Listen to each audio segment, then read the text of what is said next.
Hoje eu tenho a honra de entrevistar o Dr. Sérgio Servo, que foi presidente dessa casa e desempenhou um papel importante junto ao ministro da Justiça. Dr. Sérgio, é um prazer recebê-lo aqui. Prazer é meu. Boa tarde a todos, aos colegas, às colegas, amigos e amigas. Vou conversar com o Dr. Sérgio, um bate-papo sobre a reforma política. Reforma política hoje, que vem ecoando em razão das manifestações populares. O que você acha dessas manifestações, doutor? O senhor que já presenciou algumas manifestações do povo nos anos 60, nas diretas, entre outros, impeachment do Collor, o que imagina dessa manifestação do povo? Bem, a propósito das manifestações de junho, já houve estudos, análises, artigos da mais variada natureza. Todos concordam num ponto que elas são inéditas na República.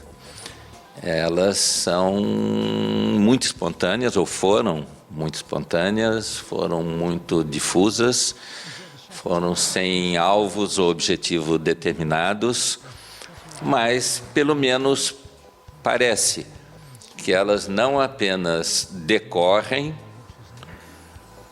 de um sentimento comum, mas também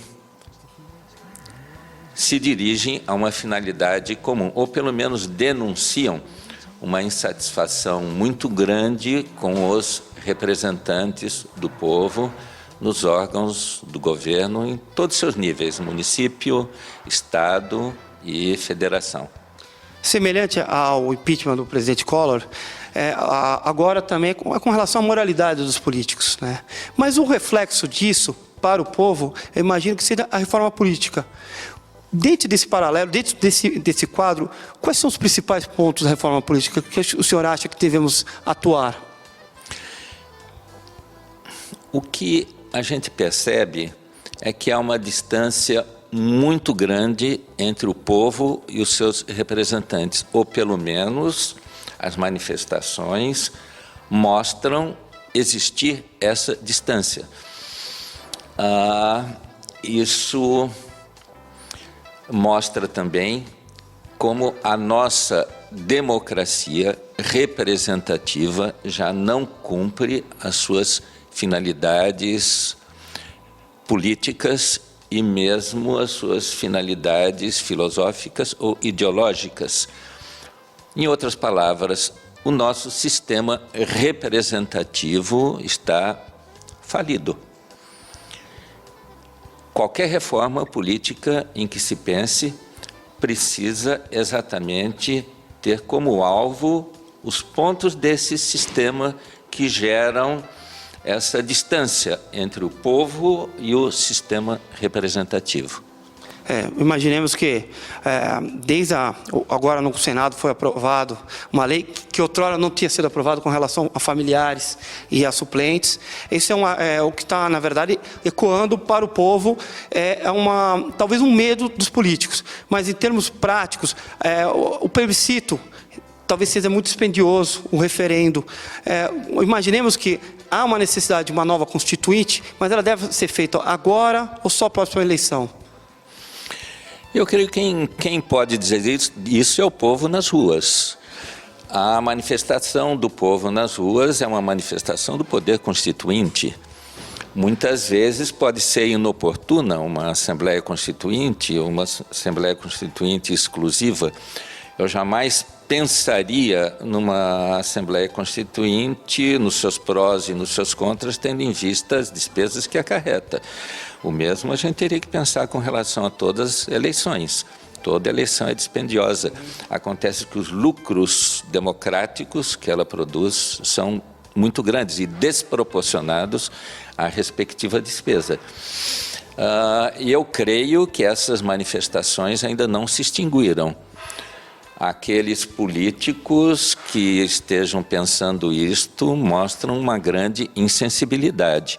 Aparentemente, o Congresso tem se mostrado sensível às ruas, mas se nós formos examinar as providências que eles adotaram, alegando que decorriam de desejos populares, são completamente cosméticas e não atingem o sistema na sua estrutura.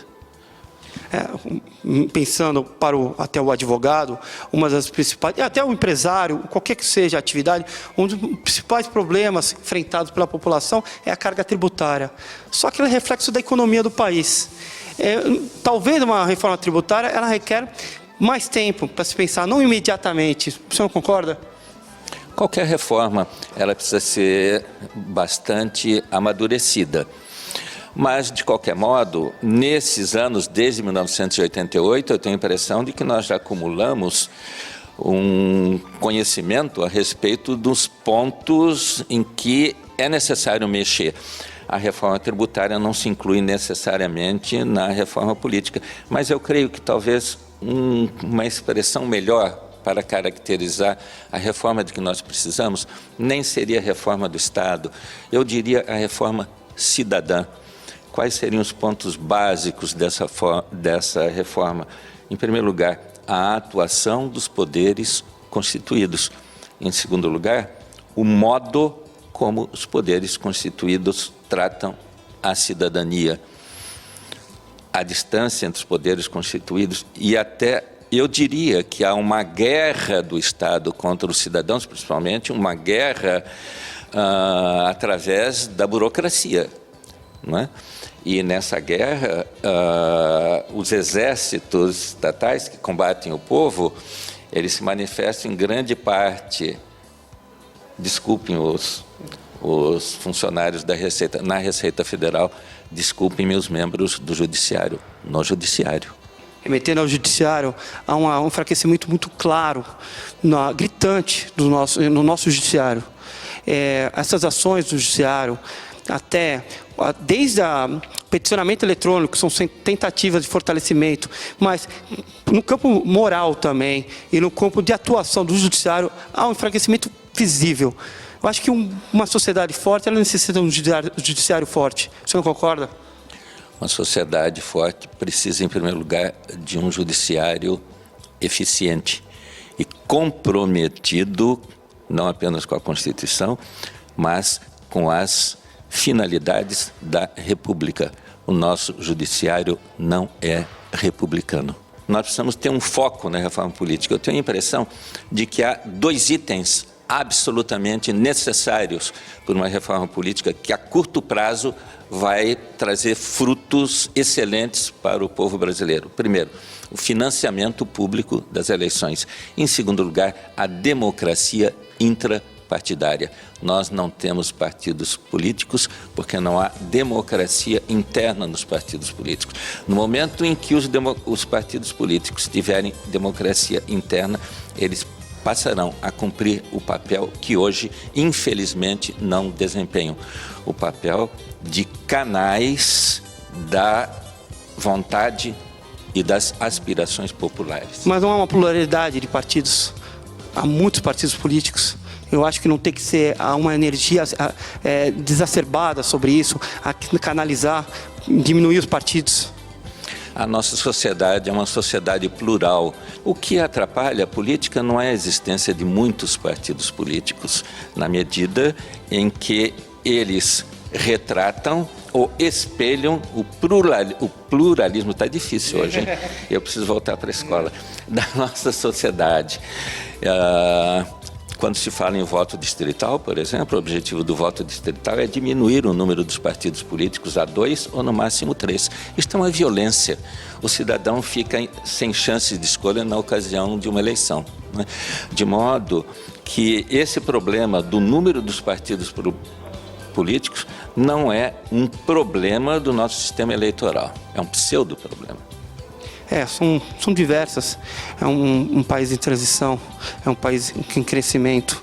Eu acho que são diversas questões pontuais que devem ser realizadas para que tenhamos uma próxima geração mais forte, com educação, com saúde e também com conhecimento político. Então, desde já, eu vou agradecer a sua presença, a honrosa presença do Dr. Sérgio e convidando para discutir esse tema que é tão amplo, tão vasto, conosco aqui em próximos programas. Muito obrigado, doutor. Eu que agradeço a todos a atenção.